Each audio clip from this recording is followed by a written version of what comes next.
day back on the Foothills Trail. This is day 4. Yeah, day 4 of 5 scheduled.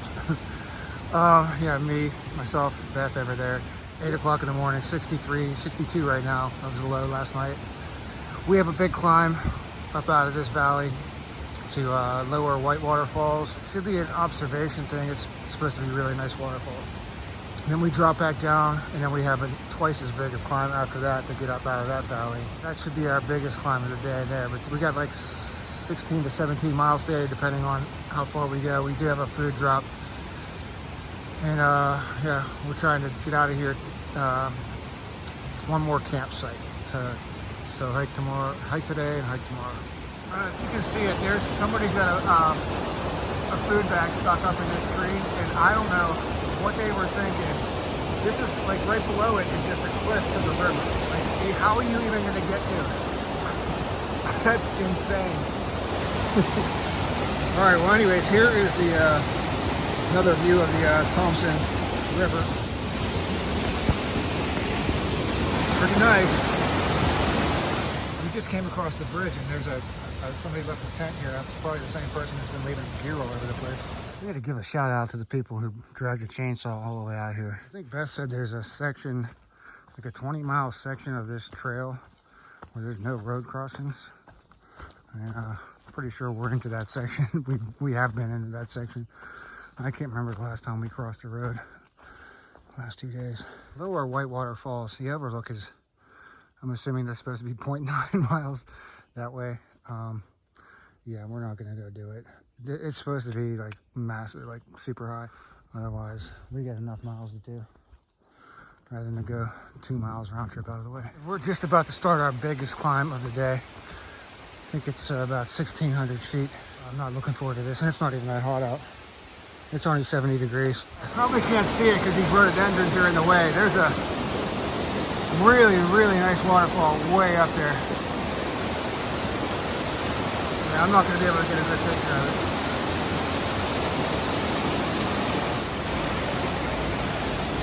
This was another section very well done by the trail maintenance people.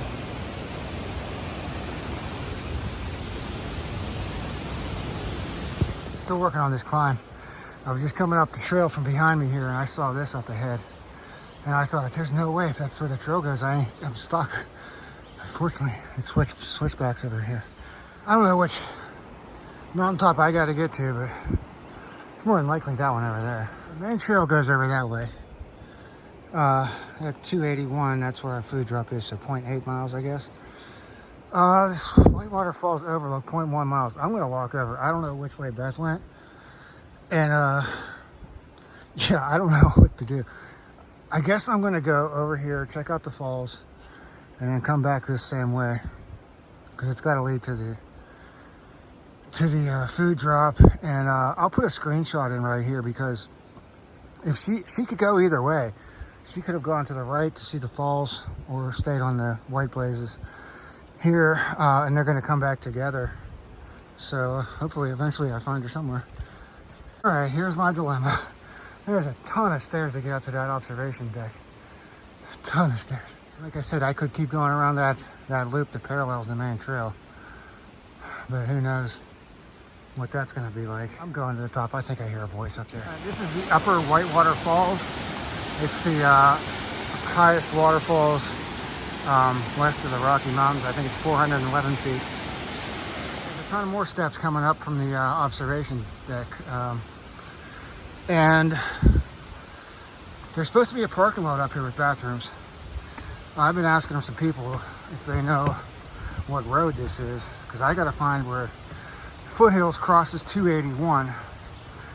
That's where the food truck is. And I'm assuming that's where Beth is. So if I get a backtrack, I'm not going to be happy. Now I'm on some kind of roadwalk. I don't even know what road this is, but I kind of think it's leading me to where I want to be. Hopefully. I remember this is the parking lot I was looking for. So hopefully Beth is up here. These other two girls are up here. This is the Nantahala National Forest. This was the parking lot where we had our food stash. And yeah, Beth was fortunately here, and we had a lunch break, and now we're back off The trail just crosses the road right here. There's the South Carolina state line, so looks like we're headed back into SC. Oh, this burned out area, not sure if this is forest fire or prescribed burn. It smells pretty recent. And then without any leaf cover, it's getting pretty warm out here. It's only 75 degrees. Glad it's not 95. Coming into some views. I think that's Far Out app, so that's Bad Creek Reservoir. Top of this climb shouldn't be hopefully too much further, but we got a pretty decent view out here in the mountains. It's 1:30, and we finally got to the highest point of this big climb, our biggest climb of the day. The rest of the day should not be anywhere near as bad. That took forever to get up that from the very bottom where we started. We're looking at maybe getting into camp around 6. That seems kind of optimistic, but we'll see what happens. That's considering we are just a little over 7 miles on the day, and I think we were scheduled to do about 17 to get to the campsite. Now the one we're looking at now. Last few days we've been seeing a bunch of these things. Look like glass, but they're not glass. They're just all over the trail. If anybody knows what they are, leave that in the comments. See if I can get one that's shining here.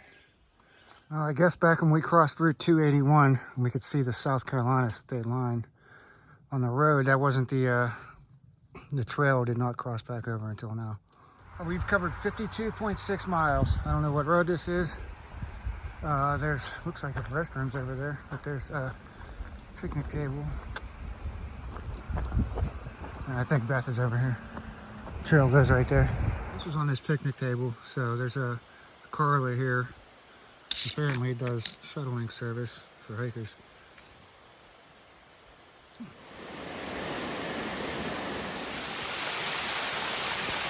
We're camping at Burles Ford, 3.9. That's to the road. I don't know about the campsite, but yeah, 20.3 left to finish this whole thing. I got the song of the day. I haven't had one the first 3 days, I guess. At least none that I remember. I'm going today with Alice in Chains' Bleed the Freak, song of the day. Okay, Whiteside Mountain. Getting into a little bit of mountain laurels blooming. So I got about 3 miles left to camp. It should be 3 miles of downhill. And right now my feet feel like they're about 10 sizes bigger than normal. Almost 6 o'clock, so I'm going to be getting to camp earlier than I had figured, so that's good. And this is also good, is some nice easy pine needles to walk on, and maybe I shouldn't say anything because it'll probably turn into a bunch of rocks right around this bend. Actually, one of the things about this trail, not very rocky, a lot of roots, especially today. They're calling this the lemon squeeze rocks. Let's see how I'm going to get past this. Guess I'm just going to have to contort myself somehow. Okay, it wasn't bad.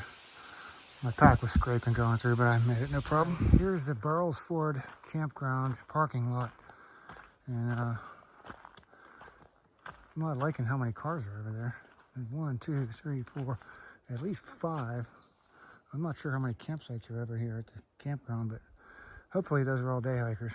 I know those girls with the dogs, they're more than likely at this campsite too.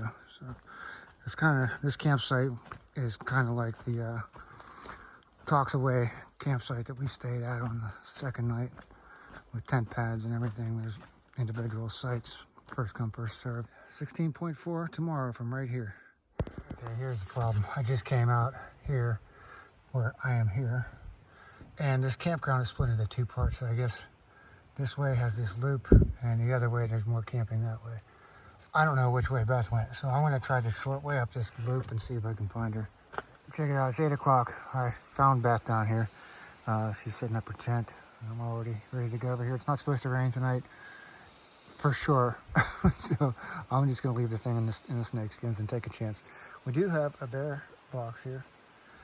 Nice fire pit, picnic table. The fire pit, I don't think is going to happen. There's no firewood, there's no scraps around here.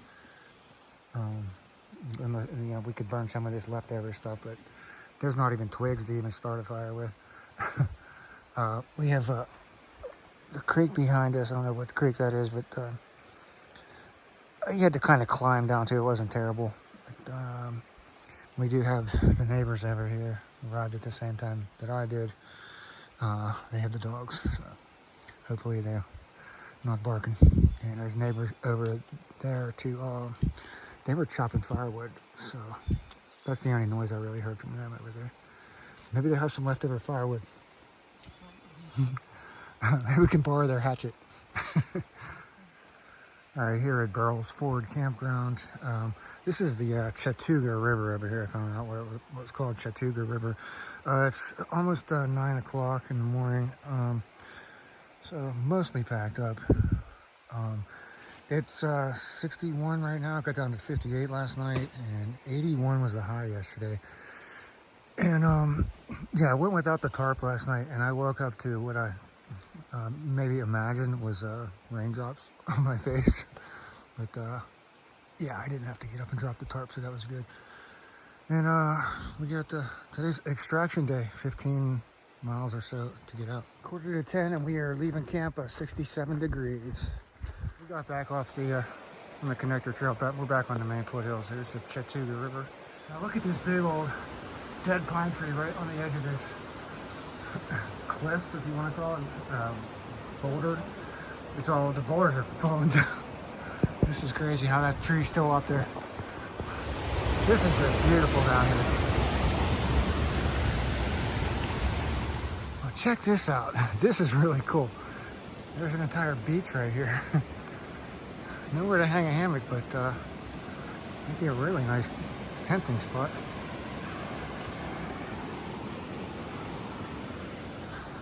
Beautiful. Just a couple minutes ago, Beth was, she was a few minutes, maybe a minute or two ahead of me on trail. She almost stepped on what we think is a copperhead. She put her foot right next to it. And then she scared it off pretty quick.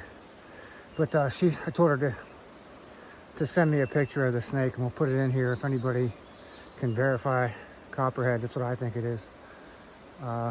Let me know in the comments. Here's a pretty nice one. See if I can get it very close.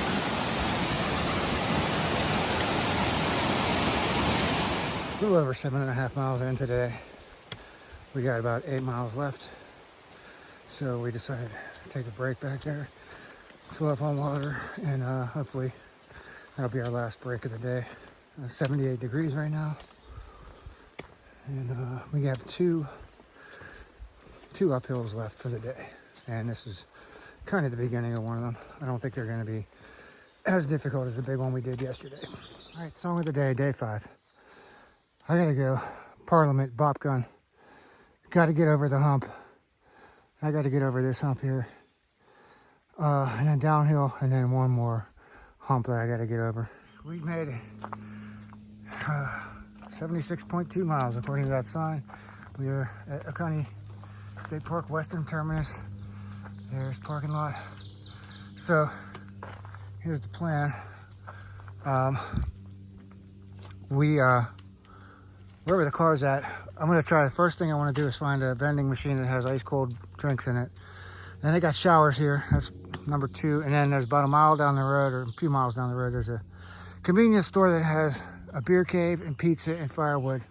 So that'll be on the agenda. Okay, we just got back from the store. We got pizza and wings and beer and firewood.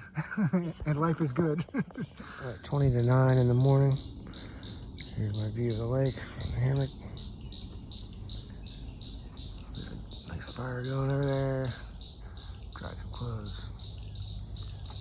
Got about an 8.5 hour drive back to Pittsburgh. We gotta stop and pick up we have an ammo box and a bear bat, what do you call it, a bear canister with our supplies that we had for our food drop. We gotta stop and pick that up, which fortunately is on the way back. So that worked out pretty good. Just getting ready to head out of here at Oconee State Park, and it was definitely an interesting trip. I'm glad we did it in I don't even know, what is this, May? I guess. Glad we did it in May and not like the middle of summer, because it was ridiculously hot already. And so anyways, as far as the trail itself, yeah, I'll put the stats from day 1 here, stats from day 2, stats from day 3, and day 4, and day 5, and then the overall GPS map from Gaia. Like I said, the Far Out app, if you're going to try this trail, any section of this trail, the Far Out app is really good. It was pretty much spot on with what I had with my Gaia. Little bit of discrepancy with the elevation gain. Far Out said 14,000. I had like 13 something on Gaia. So yeah, pretty difficult trail. It might have been because I'm not completely in shape. I haven't really hiked in a month. So yeah, it's there's not a lot of rocks. There's quite a bit of roots. There's a lot of climbing. The trail itself is very well maintained, very well used. You're gonna see backpackers and hikers everywhere. There's not a lot of access points as far as like where you can just park on a road somewhere. There are some, but so if you want to like section hike it, it might be a little bit of logistics. There are shuttle services that can take you from end to end. Fortunately I had my friend Richie down here that was able to give us a ride. And the trail itself, there wasn't as many views as I thought. I thought I was going to see more mountains, but the waterfalls were amazing. Like I said, I'm going to do a separate waterfall video, kind of like if you see my one I did from the Oil Sock Trail, because the waterfalls are really cool on this trail. Like I said, vistas not a whole lot, but there were some cool ones. Like I said, well-maintained trail. The bridges, footbridges across all the everything major, even smaller stuff. There's footbridges, but the ones over the bigger creeks and rivers, as they call them down here, those are pretty well done suspension bridges. If you work this out like we did and finish at Oconee State Park, well, I got probably Table Rock is the same, but yeah, they do have showers in the campground up here, so that was nice after sweating for 5 days to get a nice shower up here. We pretty much kept our feet dry the whole time, except when it rained, of course. But there was no real muddy sections where you're gonna get your feet wet. Sections that would have potentially been side hilling, they were pretty carved out pretty well, so they weren't too bad on the ankles. The last couple miles, there were a few spots where you had to kind of bend your ankles a little bit, but other than that, it was fine. The campsites themselves, there's a lot of established campsites, and the ones that are official campsites, those are really well done, maintained. Fire rings, picnic tables, bear lines, bear cables, and bear boxes at some of the places. 2 of the campsites have pit toilets, the 2 that we stayed at, there was Toxaway and Burroughs Ford, and then there's a few places you pass along the way that have like vault toilets. I think there was one parking lot up by Sassafras Mountain that had pit toilets, and I think there was one other place that I can't remember right now. But overall, I mean, it's some nice scenery. A lot of it reminded me of Pennsylvania, surprisingly. When Beth first mentioned doing this trail to me, she said the Foothills Trail. I said I'll check it out, and then I realized it was the one that I hear people talking about all the time, doing as like a warm up for for through hiking the AT. And if this is anything like the AT, it'll be a rough 2,100 miles. So I don't know. This is yeah. So I got 76 miles out of this. So I'm happy to get my first really tough one out of the way for the year, because I got some tough stuff coming up. But anyways, I'm gonna wrap this thing up, and we're gonna hit the road. And thanks for watching.